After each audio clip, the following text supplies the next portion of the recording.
আসসালামু আলাইকুম রহমতুল্লাহ। আজকে আমরা ক্রিকেটের পিচ এবং ক্রিজের মধ্যে পার্থক্যটা জানব। পাশাপাশি ক্রিজ নিয়ে শুধু ক্রিজ নিয়ে আলোচনা করব। গত পর্বে আমরা পিচ নিয়ে আলোচনা করেছিলাম। আজকে 7 নাম্বার ল পিচ ক্রিজ নিয়ে আলোচনা করব। আমরা সাধারণত অনেক সময় পিচ এবং ক্রিজ নিয়ে গুলিয়ে ফেলি। কোনটা পিচ এবং কোনটা ক্রিজ আসলেই অনেকেই এর মধ্যে ডিফারেন্সিয়েট করতে পারি না। তবে বলা যায় যে পিচের বিভিন্ন গুরুত্বপূর্ণ অংশই হলো ক্রিজ। ক্রিজ মূলত ব্যাটসম্যানদেরকে দাঁড়ানো এবং বোলারদের বল করার স্থান, যেসব স্থানগুলো বিভিন্ন আইন দ্বারা সীমাবদ্ধ করা আছে। এ পর্যায়ে আমরা ক্রিজ নিয়ে আলোচনা করব। ক্রিজ সাধারণত 3 প্রকার: বোলিং ক্রিজ, 2 নম্বর পপিং ক্রিজ, 3 নম্বর রিটার্ন ক্রিজ। পিচের উভয় প্রান্তে সাদা রঙের বোলিং ক্রিজ, পপিং ক্রিজ এবং 2টি রিটার্ন ক্রিজ আঁকতে হবে। নিয়ে বিস্তারিত জানার চেষ্টা করব। প্রথমে আসি bowling crease.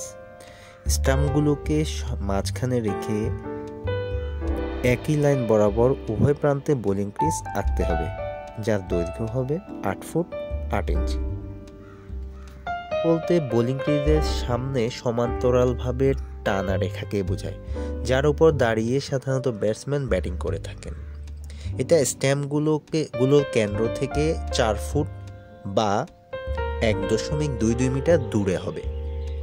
Popping ক্রিজটি middle stump থেকে দুপাশে 6 ফুট করে মোট 12 ফুট রেখা দৈর্ঘ্যের টানা হবে।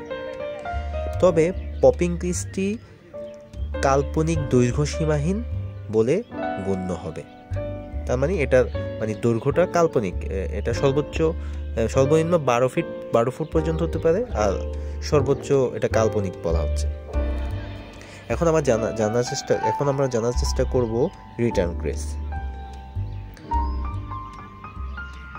উইকেটের পেছনে মিডল স্টাম্প থেকে উভয় দিকে 4 ফুট 4 ইঞ্চি অর্থাৎ 1.32 মিটার দৈর্ঘ্য বিশিষ্ট বোলিং ক্রিজের উভয় প্রান্তের সঙ্গে সমযোগে যে রেখা টানা হয় তাকে রিটার্ন ক্রিজ বলে। রিটার্ন ক্রিজের দৈর্ঘ্য 8 ফুট বা 2.44 মিটার। এই ক্রিজটি সামনের দিকে পপিং ক্রিজ পর্যন্ত ভর দিতে হবে।